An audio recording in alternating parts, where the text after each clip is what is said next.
My name's Ethan. I started smoking menthol cigarettes to be just like the cool guys in the ads. Here's my tip. There's nothing cool about smoking and having a stroke. I guess they forgot to mention that in the ads. Tobacco companies aggressively target black communities with menthol ads.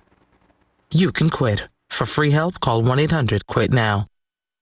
This is my house. Tomorrow on ET, Las Vegas is rocking with Dwayne Johnson returning to his WrestleMania roots. Plus, Tracker nabbed the coveted post-Super Bowl spot, our exclusive, right here with Justin Hartley. Ooh, I can't wait for him to come. Before we go, a time was had at the unveiling of Paramount's Expedition Vegas, a must-visit fan experience on the Strip ahead of Sunday's Super Bowl on CBS. We want people... Happening now. A South Texas DA has a petition of removal filed against her. We speak to the man who filed it, what he has to say. And it's a movie mystery. If you had plans to go to the movies today, you're probably out of luck. Why all San Antonio Santico theaters shut down today. Still fine-tuning the weekend rain forecast a little bit, but now we have some more clarity. I'll share that with you, talk about when the rain arrives and how much we could get in just a bit. The News at 5 starts right now. At the top tonight, abuse of power allegations. That is the reason that a former SAPD officer who lives in Atascosa County wants a district attorney to lose her job. The former officer filed a petition of removal against 81st Judicial District Attorney Audrey Gossett Lewis. Under Texas law, anybody could do that against an elected official. The man tells our Erika Hernandez that the DA has been abusing her power for years. Retired SAPD officer and Atascosa County resident Ernest Trevino is fed up. She has been committing crimes for years and years, and nobody will investigate her.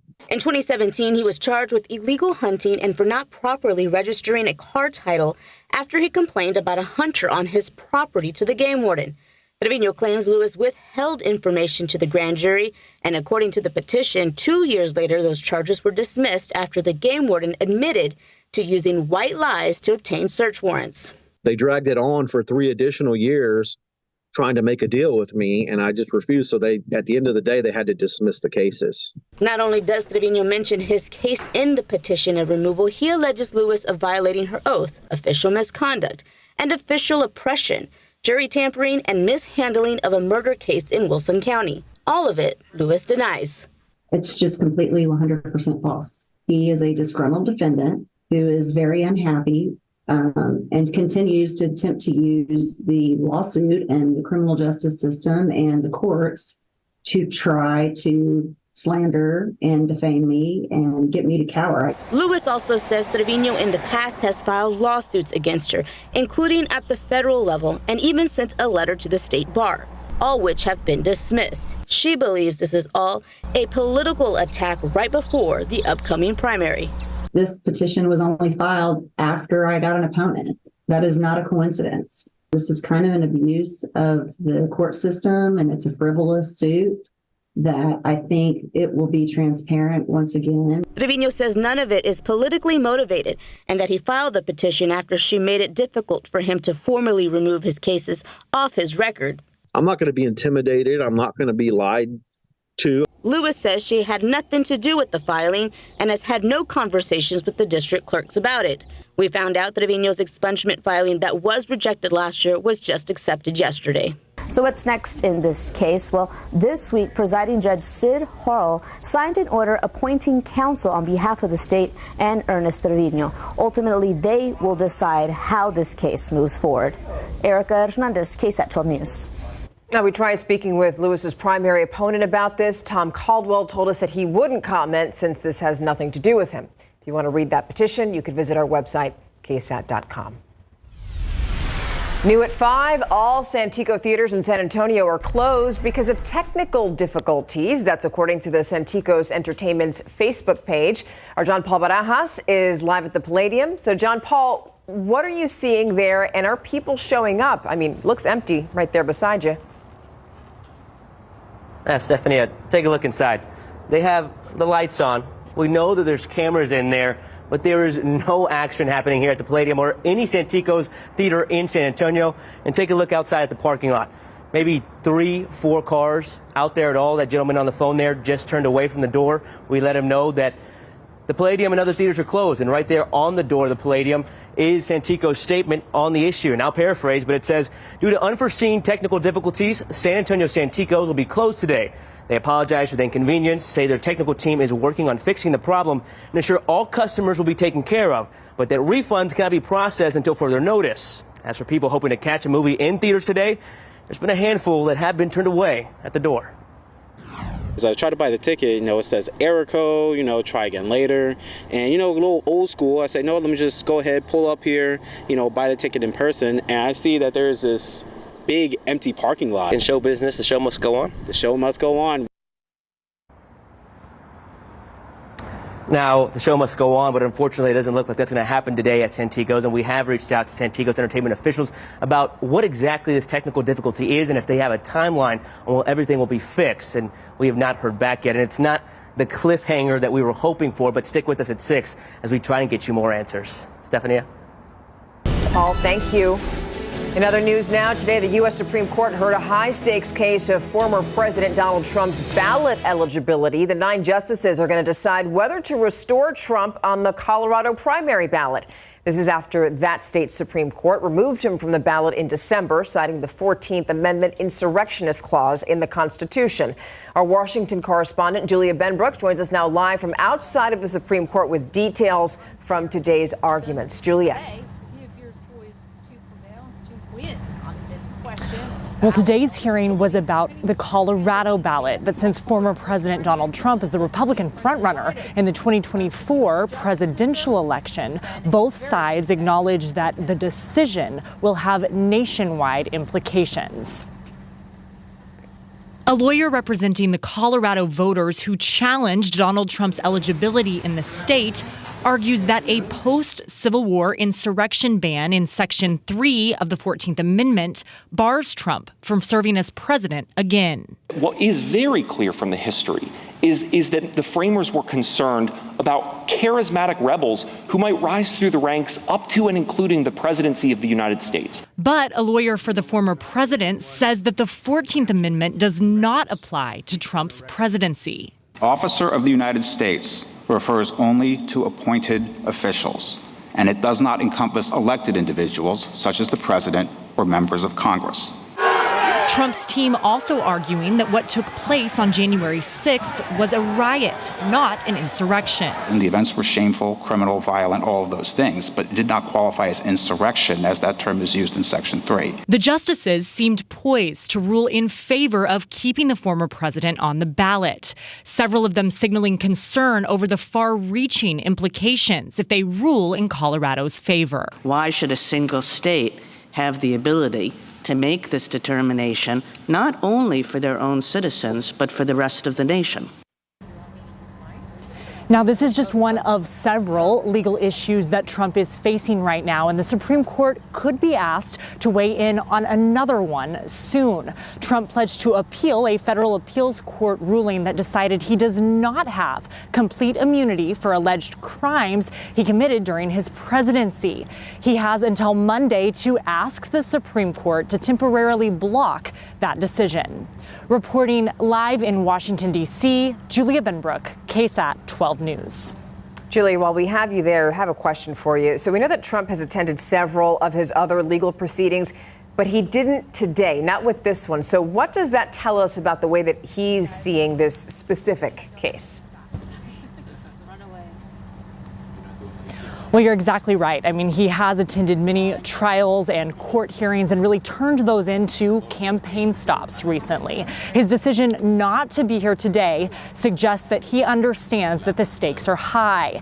Now, while he decided not to attend, that doesn't mean that he decided to be quiet. In fact, he spoke almost immediately after the 2 hours of arguments concluded here from Florida. And during that, he said that he was pleased with the presentation. He said that he thought that it was well received, and also made it clear that he plans to continue campaigning off of his legal problems. All right, Julia Benbrook reporting live for us outside of the U.S. Supreme Court. Thank you. Back here at home. All right. Let's go. We're a little less than 2 hours away from the start of the 75th annual San Antonio Stock Show and Rodeo. The cowboys and cowgirls, along with some of the rankest bulls and bucking horses, are getting ready for fans. As the excitement of opening night builds, our own Ursula Perry and David Sears are already out at the fairgrounds, out at the Frostbank Center and the Freeman Coliseum. They are breaking down what you can expect tonight. Ooh. Excitement, pure excitement tonight, because it's the opening night of the San Antonio Stock Show and Rodeo. 2 hours live on KSAT, watching it, and then a post-game show. How do you beat that? And you can see the transformation. Let me show you here. This is not just backyard dirt. No, we went from concrete and court to and it's nice and clean. They got all the, let's just say, unmentionable deposits from last year out of that dirt. It's been filtered. It's clean. It's ready to go. It's nice. And they're getting the all the scoreboards lined up. They're going to start all the action at about 7 o'clock tonight, and we are going to be carrying that live for you right here on KSAT 12. Opening night of the rodeo, live and free on KSAT 12. We've already seen some of the cowboys and cowgirls make their way into the Frostbank Center. A couple that names you might recognize from cities just right around San Antonio, from Johnson City, Canyon Bass. He's a bull rider. Canyon Wiley Bass. Do you get a better name of that than for a bull rider? And another thing that's going on tonight is the shopping. The Expo Center is open, and ladies and gentlemen, I'm telling you, this is the thing to do. I did a little shopping today, you might have noticed. A lot to choose from.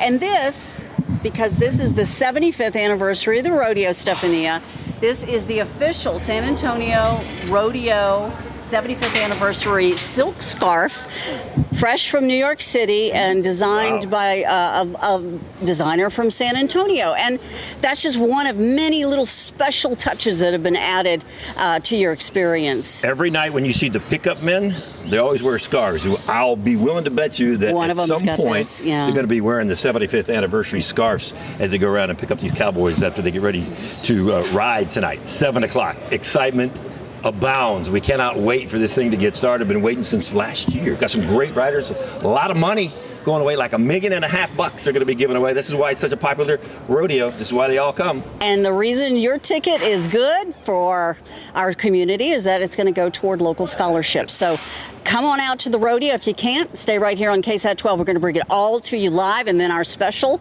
coming up tonight at 9 o'clock, 1 hour, everything you need to know about the San Antonio Stock Show and Rodeo on the way. Yeah, that's Rodeo San Antonio. All right, exciting stuff. Thank you so much, guys. So yeah, we want you to join us for opening night. That's at 7 p.m. We're going to be live there from the arena during the competitions. And then at 7 o'clock, we're going to continue the party with our Let's Rodeo San Antonio special. Ursula Perry, David Sears, and Mia Montgomery are going to bring it to you all live right here on KSAT 12. Okay, so maybe if you're on the way there, this might be a bit of an issue. I-37 at Cesar Chavez, you can see the shoulder there in the right lane. There looks to be some police activity there, some slowdown. Traffic is still moving, but it might take you just a little bit longer to get there. I mean, it is also 5:10 rush hour, but yeah, just figured you should know about that. Mild out there today. Right now we're at 75 degrees Eagle Pass, 76 in Floresville, 76 in Santa Maria as well. Leon Springs at 70. So comfortable outside, above average for this time of year. That will be changing as we get into next week. We'll talk about that cold front later on. But I want to get you through this evening. A calm wind, mostly cloudy sky, then fog and drizzle developing late tonight and especially early tomorrow morning. And I do think the visibility will be reduced more tomorrow morning than what we had earlier today for the morning commute with a little bit of fog. Here's our future cast for the fog, and notice it developing after 3 a.m., 6 a.m. for the morning commute. Some visibilities could be around a mile or less in some areas. That's going to be changing throughout the morning, and then it lifts and it's out of here by 10 a.m. We have an update to the weekend rain chances, when we're expecting most of it, along with how much we should get and where, coming right up. Adam, thank you. We want you to stick around. Still ahead on KSAT News at 5. Just wait a minute before you pour that dressing on your salad. A popular flavor that you can get at H-E-B and Trader Joe's now being recalled because of a listeria risk. We're going to show you those salad dressings and also other foods that are being recalled. It's up next. I'm Myra Arthur here in the newsroom, and here's what we're working on for the news at 6 o'clock today. Have you heard of oak wilt? Those who have know it can strike fear into any tree-loving homeowner's heart. After it claims a tree, it leaves a hole in the canopy. Hear what one councilwoman is suggesting the city consider to help replace it. Plus, Doc Talk answers to your medical questions. That and more today on the news at 6. Myra, thank you. So here's something before you sit down for your dinner tonight. Several salad dressings, sauces, and enchiladas are being recalled. These are foods that many of you got from H-E-B, Trader Joe's, even Costco. 12 on your side's Marilyn Moritz says that they contain ingredients linked to a listeria outbreak. Let's start at Trader Joe's. Here's what's recalled: the house brand cilantro salad dressing, chicken enchilada verde, Southwest salad, and elote chopped salad. All are made with cotija cheese that may be contaminated with listeria. That cheese came from a California company where listeria has been found. That company also supplied ingredients that were then used in other products sold at other stores, including H-E-B, now under recall, H-E-B brand cilantro cotija salad dressing and poblano Caesar dressing. And at Costco, Don Pancho street tacos, cilantro lime crema, and everything sauce are recalled. We have the use-by dates on our website. You can trash or return the affected products. From food to fridge, 383,000 Frigidaire side-by-sides are recalled. Part of the slim-sized ice bucket can break. People have been hurt biting or swallowing plastic bits. This affects several models made between 2015 and 2019. Electrolux will fix it. And 2 million clothing steamers are recalled because they can spit hot water while you're using it. 23 people suffered serious burns. These were sold since 2009 under 3 brands: Vornado, Steamfast, and Sharper Image. Vornado is offering refunds or replacements. Marilyn Moritz, KSAT 12 News. All right, now we're going to take a live look outside. 517, now 71 degrees. All right, looking kind of gray out there. I'm thinking about tomorrow morning. You were saying that fog might be an issue, or visibility. Yeah, I think visibility will be reduced a bit for parts of the morning commute, and even on into Saturday morning, more of the same. But it's the rain that I'm looking forward to. Those low clouds that you see look like they could squeeze out some rain.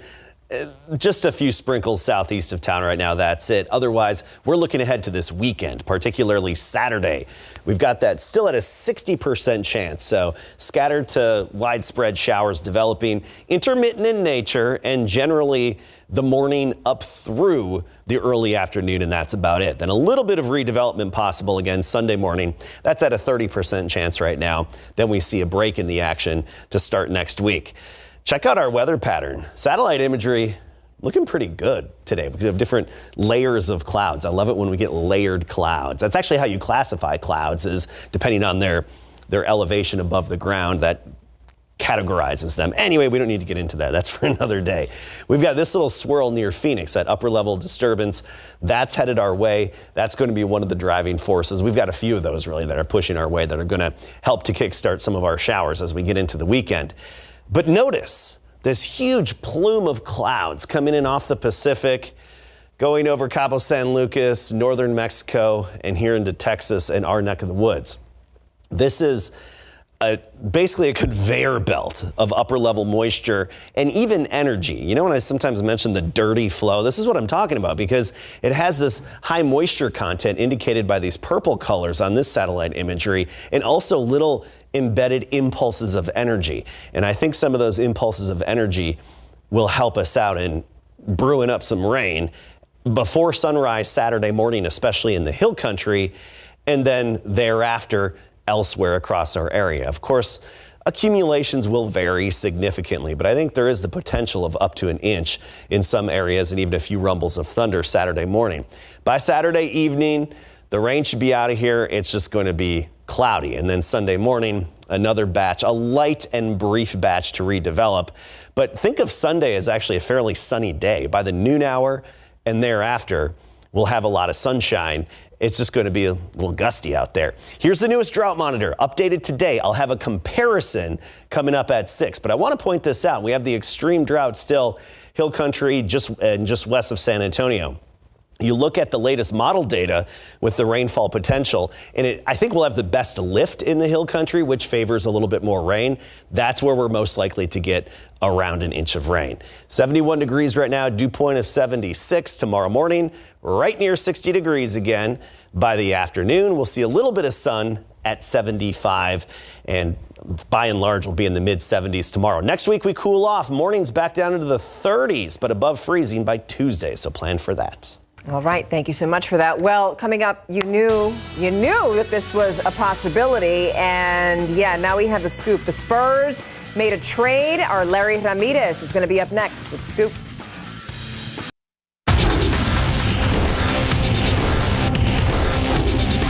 If I get a call, I know probably something happened. Well, that was Doug just a few days ago before the trade deadline. And today he got called in Big Board Sports. So the Spurs made one move before the 2 p.m. trade deadline today, sending Doug McDermott to the Indiana Pacers for Marcus Morris, a second-round draft pick, and cash, as reported by Shams. So the Spurs are likely to buy out the 34-year-old Morris. Now, the Spurs traded for McDermott in August of 2021, and just the other day, Doug told the media he really likes it here in San Antonio. And Spurs forward Jeremy Sohan was named by NBA Commissioner Adam Silver a 2024 Panini Rising Star as an injury replacement. This is Sohan's second consecutive Rising Star selection, and he gets to join his teammate Victor Wembanyama, who was previously named a Rising Star. So Wemby and the Spurs trailed the Miami Heat 78-77 after 3 quarters last night. I mean, they were in the game, and that's when Miami took charge in the 4th quarter, outscoring the Spurs 38-27 to win the game 116-104. And during post, Wemby was asked what happened in that final quarter. The difference was, details, but they were better than us in the 4th in a multitude of details. So like turnovers, they made more threes, more assists. So it's a combination of things like this. And the Spurs are getting ready to tip off with the Magic tonight at 6. Let's continue our National Signing Day coverage from yesterday at Madison High School, home of the Mavericks. They had 8 student athletes commit to playing sports at the next level. They had players sign up for soccer, volleyball, softball, and football. And every one of them, each and every one, they're excited to see that hard work pay off. So I was playing in a soccer game, and the coach emailed me, and I went to go visit the school, and I liked it. So I was like, I want to go.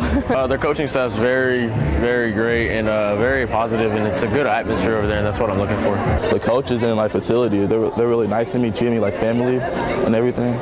I'm super excited. I like to be close to my family, and knowing that I can find the perfect school for me right here in San Antonio is like the perfect fit for me. To see this story again and to check out the other signings we aired, head on over to the BGC page at KSAT.com. Love that. I love these stories. Keep them coming. You got it. We'll be right back after this.